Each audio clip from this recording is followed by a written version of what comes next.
해야겠다 생각하다가 동물들을 참 좋아하니까 동물원에 가서 좀 일을 했으면 좋겠다. 뭐 사육사를 하든지 뭘 하든지 그래서 찾아갔습니다. 찾아갔더니만 동물원 매니저가 당신은 사육사보다도 좀 다른 일을 해줬으면 좋겠습니다. 그러면서 이런 이야기를 합니다. 며칠 전에 우리 동물원에 고릴라가 죽었습니다. 이 고릴라 옷을 입고 고릴라 흉내 좀 내주십시오. 뭐 무슨 일이든 해야겠다 생각했기 때문에 그 일을 하겠다라고 성큼 나섰습니다. 정말 고릴라 옷을 입고 고릴라 행세를 해보니까 해볼 만하거든요. 가슴을 치고 막 펄쩍펄쩍 뛰기도 하고 뒹굴기도 하고 그러니까 사람들이 막 박수를 치고 막 먹을 것도 던져주고 그럽니다. 해볼 만하다 그런 생각이 들었어요. 그러다 어느 날 그네에 매달려 가지고 이제 묘기를 부린다고 하다가 그만 땅에 떨어지고 말았어요. 어디로 떨어졌는가 하면 사자우리로 떨어졌습니다. 큰 사자가 어르렁거리면서 다가옵니다. 만일 고릴라가 사람 살려라고 소리를 지르면 자기 정체가 들통날 것 같고 원래 뒷걸음쳐서 이제 사자우리 빠져나오려고 막 하는데 사자가 어슬렁어슬렁 걸어오더니만 앞발을 팍 들면서 막 이러는 거예요. 그러니까 이 고릴라가 사람 살려라고 소리 지르려고 하는데 사자가 입을 탁 막으면서 야 조용히 해, 나도 사람이야. 둘 다 진짜 고릴라 진짜 사자가 아니었습니다. 둘 다 무늬만 고릴라 무늬만 사자였습니다. 혹시 우리가 무늬만 그리스도인들이 아닙니까? 나는 그리스도인인가? 우리 스스로 한번 진지하게 점검하고 확정해 볼 수 있기를 바랍니다. 교회 다닌다고 반드시 진짜 그리스도인인 것은 아닙니다. 교회 열심히 봉사한다고 진짜 그리스도인이 아닙니다. 몇 대째 신앙생활을 한다고 해서 반드시 진짜 그리스도인이냐 아니라는 것이죠. 예수 그리스도께서 나의 죄 때문에 십자가에 죽으시고 나를 의롭다 하시기 위해서 부활하셨다는 그 사실을 그걸 믿고 입으로 시인하는 것이 바로 신앙의 기본입니다. 이 복음을 믿는 사람이 진짜 그리스도인인 것이죠. 예수 그리스도를 믿고 사랑하는 사람이 진짜 그리스도인입니다. 예수 그리스도를 통해서 하나님을 사랑하는 이 사랑의 관계를 맺은 사람이 진짜 그리스도인인 것입니다. 예수 그리스도를 믿으면 예수 그리스도라고 하는 그 포도나무에 연결된 가지인 것이죠. 포도나무 가지가 포도나무에 붙어 있으면 반드시 이 포도나무의 수액을 공급받아서 포도 열매를 맺게 되어져 있습니다. 예수 그리스도를 진짜 믿으면 반드시 삶의 열매를 맺습니다. 열매가 많고 적고는 사람마다 다를 수 있지만 분명한 것은 열매를 맺는다라고 하는 사실이죠. 성령을 통해서 그리스도를 닮은 모습이 삶 속에 크든 작든 반드시 나타나게 되어져 있습니다. 나는 그리스도인인가? 내가 복음 안에 서 있는가? 말씀 중심의 사람인가? 우리가 각자 점검하고 확정을 해야 합니다. 내 기본을 점검하고 확인해야 진짜 가짜를 구분할 수 있고 착각 안 할 수 있습니다. 기본을 점검 확인해야 진짜로서 방심과 타성에 빠지지 않고 확실하게 자랄 수가 있는 것이죠. 우리는 지금 계속해서 말씀 중심의 교회에 대해서 말씀을 나누고 있습니다. 이제 2020년이면 우리 명성교회가 50주년이 됩니다. 50주년을 준비하면서 이 50주년에 대한 여러 가지 기대와 소망들이 있습니다. 그러나 교회를 담임하는 목사로서 말씀 중심의 교회가 되는 것보다 더 중요한 비전이 있을까 생각을 해봅니다. 교회는 하나님의 말씀 복음이 중심이 되어야 되고 복음이 살아있는 교회가 되어야 합니다. 온 성도가 성경으로 돌아가 성경대로 살고자 하는 것보다 더 가치 있고 의미 있는 일이 있을까 생각해 보는 것이죠. 그런데 지금 우리의 문제는요, 심각할 정도로 성경을 읽지 않고 있다는 데 있습니다. 한 달이 가도 1년이 가도 성경을 읽지 않고 교회만 왔다 갔다 하는 성도들이 대다수를 차지하고 있습니다. 성경을 읽지 않으니 하나님의 뜻을 아는 것도 불가능합니다. 하나님의 뜻을 모르니 자기의 생각, 자기의 가치가 기준이 됩니다. 그러다 보니까 우리가 무슨 일을 할 때에 하나님의 뜻을 묻기보다는 자기 생각에 옳은 대로 행동을 합니다.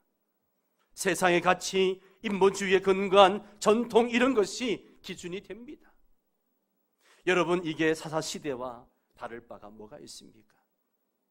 사사시대와 다를 바가 뭐가 있어요? 자기 소견에 옳은 대로 행하는 사사시대와 별 다를 바가 없습니다. 우리는 지금 올해가 종교개혁 500주년을 맞이해가지고 종교개혁의 정신인 오직 성경, 오직 말씀으로 라고 하는 이 바톤을 이어받아서 성경 읽기 운동을 하고 있습니다. 그냥 해서는 안 읽으니까 바이블 타임이라고 하는 교재를 가지고 읽고 있습니다.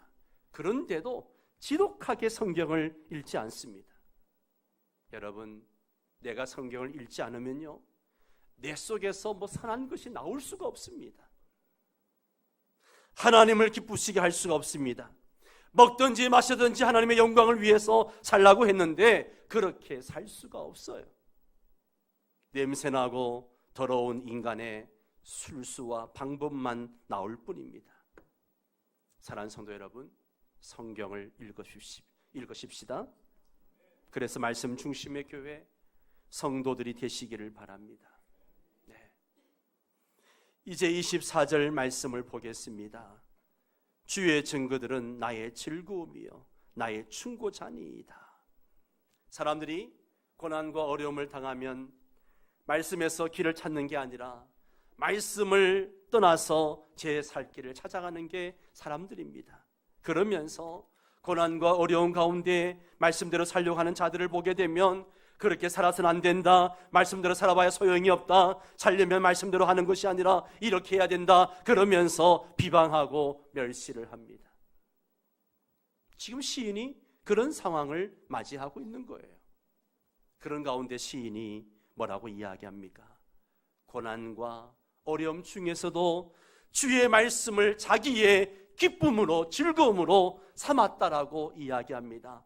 주의 말씀을 나의 충고로 삼았다라고 말씀하십니다. 말씀이 나를 교훈하는 대로 내가 그 말씀대로 순종했다는 이야기죠. 고난 가운데서도 오직 주의 말씀에서 위로를 얻고 힘을 얻고 주의 말씀이 가르쳐주는 대로 행했습니다. 사랑하는 성도 여러분, 오늘 여러분은 어디에서 위로를 받습니까? 어디 가서 위로를 얻습니까? 요즘 많은 성도들이 가족의 죽음으로 슬픔에 잠겨 있습니다. 여러분, 이 슬픔 속에 있는 성도들이 어디서 위로를 받을 수 있을까요? 하나님 말씀 안에서 위로를 받으시기 바랍니다. 하나님 말씀이 우리의 위로요, 기쁨이요, 그리고 소망인 것입니다. 나의 위로가 필요한 자가 있습니까? 나의 말로 위로하려고 하지 말고 주의 말씀으로 격려하고 위로하고 그렇게 진정한 위로자가 되시기를 바랍니다. 지금 시인의 상황을 보십시오. 그가 얼마나 어려움 속에 있는지 말해주는 구절들이 있습니다. 25절에 보면 내 영혼이 진토에 붙어 싸우니 주의 말씀대로 나를 살아나게 하소서. 무슨 이야기입니까? 내 영혼이 진토에 붙었다, 이 말은 내가 지금 먼지를 뒤집어 쓰고 앉아있다는 거예요. 고난과 좌절 속에 앉아있다는 그런 이야기입니다. 28절에 나의 영혼이 눌림으로 말미암아 녹사오니 주의 말씀대로 나를 세우소서. 눌림으로 말미암아 녹는다, 내 영혼이 슬픔으로 말미암아 너무너무 지쳐있다는 이야기예요. 잠들지 못하고 쭉 늘어져 있는 그런 모습이죠. 이러한 고난과 어려움을 당하면 사람들은 하나님의 약속을 의심하고 그리고 하나님 말씀에 대해서 거부감을 가지거나 무시하려고 하는 경향이 있습니다. 그런데 시인을 보십시오. 뭐라고 말씀합니까? 28절 하반절에 주의 말씀대로 나를 세우소서, 주의 말씀대로 나를 세우소서. 쉬운 성경에 보니까 이 부분을 이렇게 번역했습니다. 주의 말씀으로 나에게 힘을 주소서. 주의 말씀으로 나에게 힘을 달라고 그렇게 고백을 합니다. 지금 내 영혼이 녹아내릴 만큼 지쳐있고 침체되어 있는 상황이지만 하나님, 주의 말씀으로 나를 살려주시고 주의 말씀으로 나에게 힘을 주시옵소서. 할렐루야. 이게 말씀 중심의 삶이라고 하는 것이죠. 힘들고 어렵다고 내 감정대로, 내 하고 싶은 대로 하는 것이 아니라 힘들수록 주의 말씀으로 돌아가는 것이죠. 또 31절 말씀을 다 같이 읽습니다. 내가 주의 증거들에 매달려 싸우니 여호와여 내가 수치를 당하지 말게 하소서. 시인이 무엇에 매달린다고 말합니까? 주의 말씀에 매달렸다. 주의 말씀에 매달렸다. 이 성경 전의 개역 한글 성경에는 내가 주의 증거에 밀접하여 싸우니, 밀접이란 단어를 씁니다. 매달렸다, 밀접. 이것을 히브리어로 뭐라고 이야기하는가 하면 다바크란 단어를 씁니다. 다바크.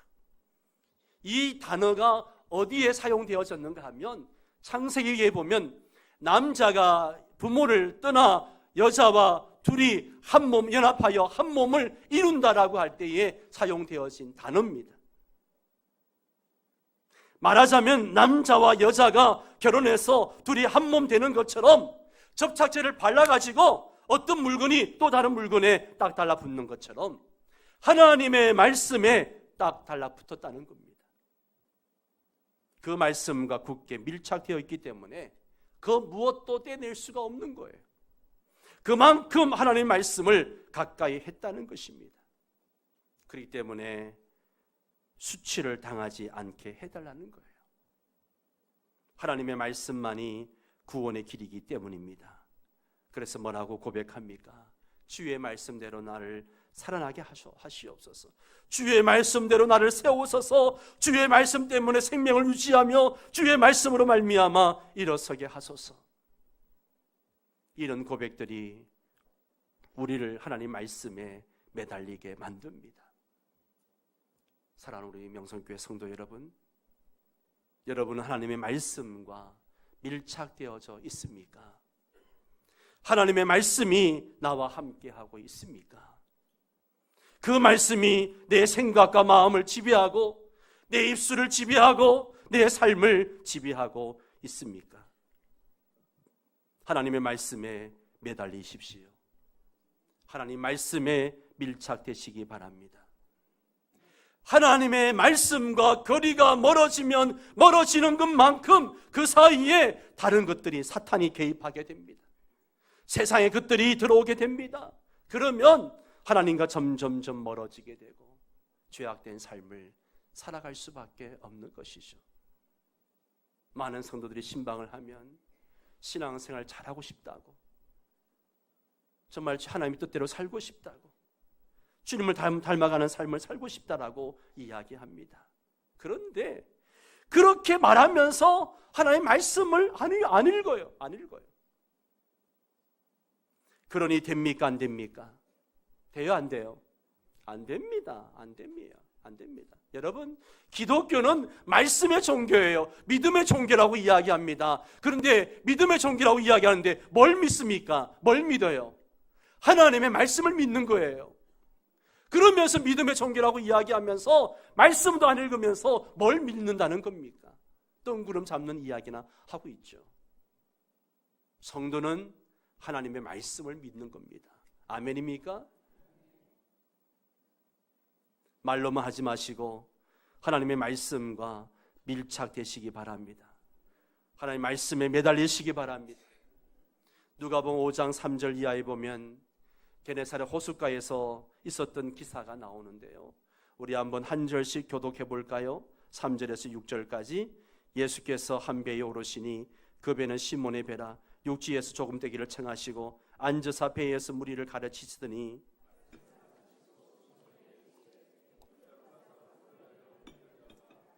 시몬이 대답하여 이르되 선생님 우리들이 밤이 새도록 수고하였으되 잡은 것이 없지만은 말씀에 의지하여 내가 그물을 내리이다 하고,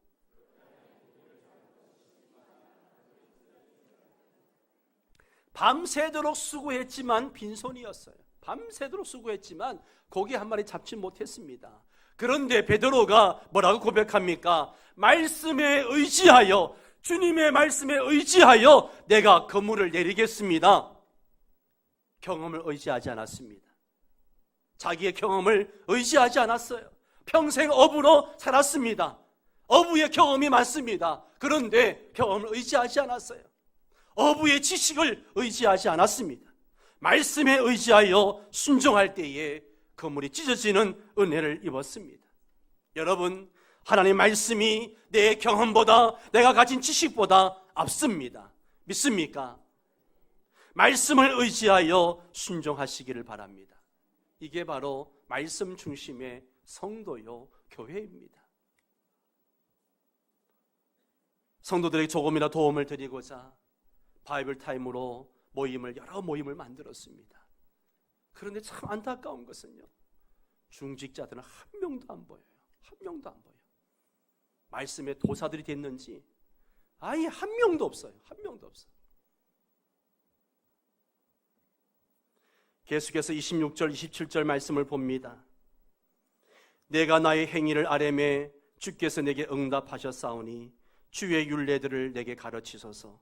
나에게 주의 법도들의 길을 깨닫게 하여 주소서. 그리하시면 내가 주의 기한 일들을 작은 소리로 읊조리이다. 여러분, 하나님의 말씀은 하나님께서 깨닫게 해 주셔야 깨달을 수 있습니다. 그래서 하나님의 말씀을 가르쳐 달라고, 깨닫게 해달라고 지금 시인은 기도하고 있는 거예요. 야고보 1장 5절 말씀에 너희 중에 누구든지 지혜가 부족하거든 모든 사람에게 후히 주시고 꾸짖지 아니하신 하나님께 구하라 그랬습니다. 여러분, 말씀을 읽다가 이해되지 않는 말씀이 있으면 기도하십시오. 기도하십시오. 주의 말씀을 내게 가르쳐 주시옵소서. 나에게 주의 말씀의 길을 깨닫게 해달라고 그렇게 기도하십시오. 그러면 하나님께서 깨닫게 해 주십니다. 32절 말씀을 볼까요? 같이 읽습니다. 주께서 내 마음을 넓히시면 내가 주의 계명들의 길로 달려가리이다. 주께서 내 마음을 넓히셨다. 도대체 이 말씀의 의미가 무엇일까? 그래서 여러 번역을 찾아보고 또 주석을 참고해 보면서 느낀 게 뭔가 하면, 지금 시인이요 고난과 역경 가운데 있으면서도 주의 말씀을 지켰어요, 안 지켰어요?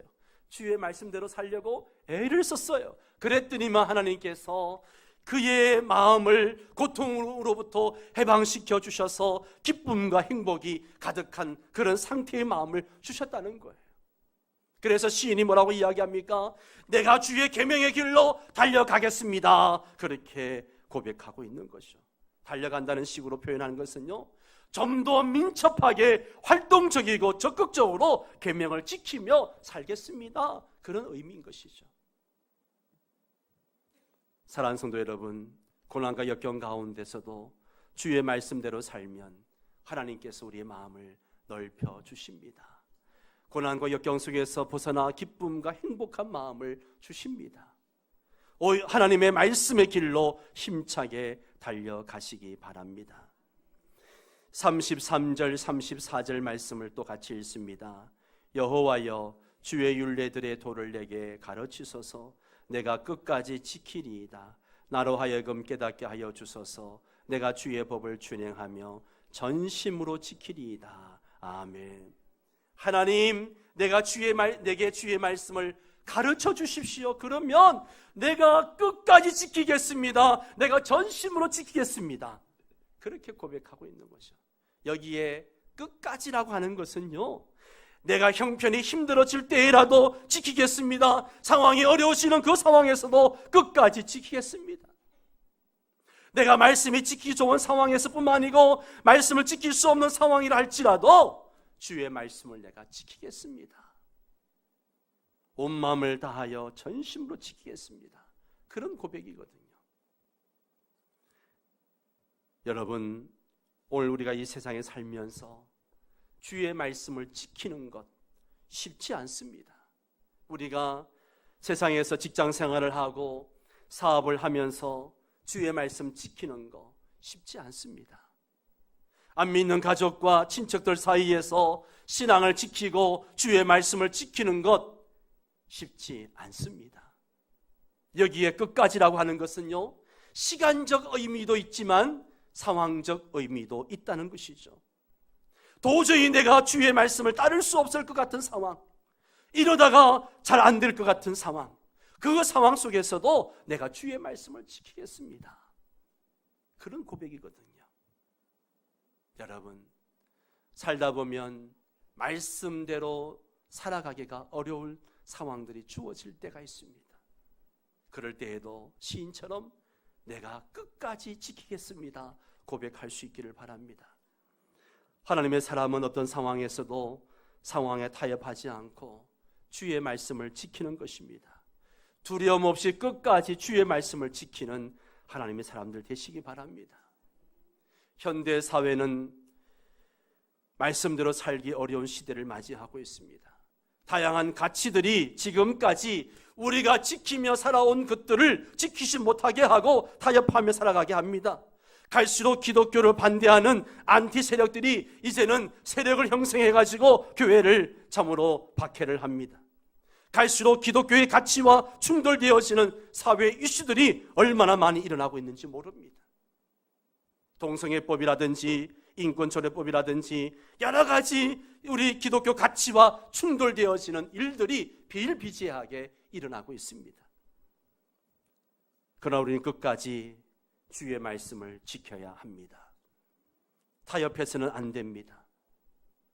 교회가 무너지면 대한민국은 무너집니다. 교회가 진리를 끝까지 지켜나가야 됩니다.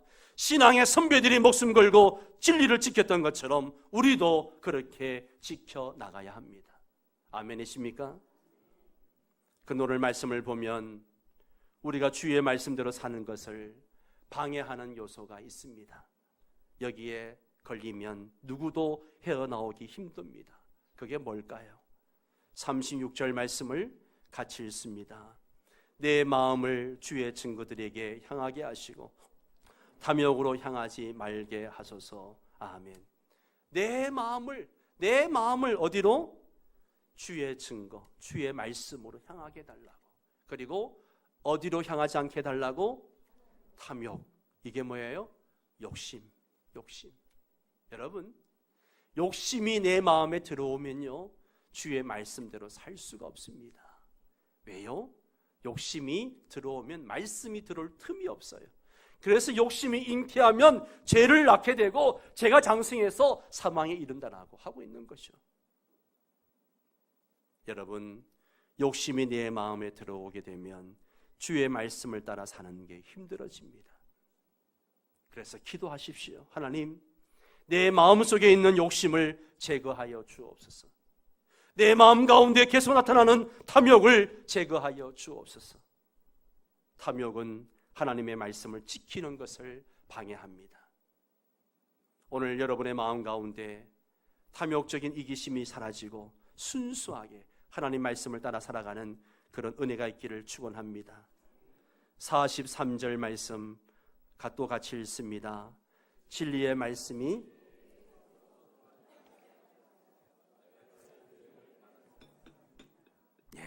시인은 계속해서 기도합니다. 진리의 말씀이 내 입에서 떠나지 말게 하소서. 시인은 하나님의 말씀을 뭐라 그래요? 진리라고 이야기합니다. 무엇이 진리고 무엇이 거짓인가? 진리는요, 그대로 따라갔을 때 결과가 나타나는 게 진리입니다. 진리예요. 그대로 따라갔을 때 결과가 나타난 거, 그게 진리입니다. 그런데 아무리 복잡한 이론이라도 그 이론대로 나아갔더니만 결과가 없다? 그건 뭐예요? 거짓인 것이죠. 거짓인 거예요. 주의 말씀은 간단하고 단순해 보이지만 그 말씀대로 나아가면 반드시 말씀대로 됩니다. 아멘입니까? 반드시 결과가 있습니다. 그렇기 때문에 진리이신 주의 말씀대로 따라 나아가면 인생의 열매가 있는 것이죠. 우리가 볼 때 세상의 원리와 방법대로 살면 잘 될 것 같아요. 잘 사라질 것 같이 느껴집니다. 그러나 그 길은 진리가 아니고 꽝입니다. 결국은 꽝이 아무것도 없습니다. 그러나 진리이신 예수님을 따라갈 때에 그곳에 놀라운 사건이 일어나고 아름다운 열매를 맺게 되는 것입니다. 오늘 여러분의 삶에 그런 아름다운 열매가, 놀라운 기적이 일어나기를 바랍니다. 그런데 우리가 주의 말씀을 따라 살아갈 때 우리에게 나타난 열매, 놀라운 결과 중에 한 가지가 뭐냐? 그것은 바로 자유, 진정한 자유죠. 45절 말씀 볼까요? 같이 읽습니다. 내가 주의 법도를 구하여 싸우니 자유롭게 살아갈 것이오며 내가 자유롭게 살아갈 것입니다. 참 행복한 사람이지 않습니까? 다른 사람 눈치 보지 않고, 다른 사람 시선 의식하지 않고, 정확하게 판단하고 자신 있게 담대하게 걸어가는 사람, 참 멋있는 사람입니다. 어떻게 자유할 수 있을까? 주의 법도를 따라가 살아갈 때 진정한 자유가 있습니다. 주의 말씀 안에 자유가 있습니다. 하나님의 말씀이 나를 구속하는 것이 아니라 말씀대로 살아가게 되면 그 안에 자유가 있는 것이죠. 내 안에 말씀으로 충만하게 되면 다른 사람 의식하지 않고 자유할 수 있습니다. 그래서 예수님도 진리를 알지니 진리가 너희를 자유하게 하리라 말씀하고 계십니다. 사랑하는 성도 여러분, 말씀 중심의 삶이 얼마나 중요한지 몰라요. 저는 시편 119편을 읽으면서 참 하나님이 주시는 은혜가 있습니다. 19편 176절 전체가 말씀에 대한 찬양 시지 않습니까? 말씀을 읽으면서 시인이 이렇게 말씀을 사모하고 말씀을 붙들고 살았구나. 우리가 이 시대에 말씀 중심의 삶을 사는 게 얼마나 중요한가.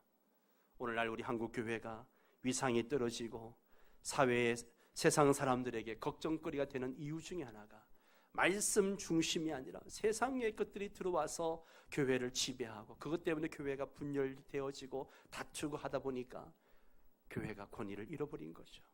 여러분, 우리 명성교회가 크지 않은 교회지만 여러분, 우리 한 사람 한 사람이 가정에서, 직장에서, 삶의 자리에서 말씀 중심의 삶으로 하나님을 보여줄 줄 아는 그런 성도 되시기 바랍니다.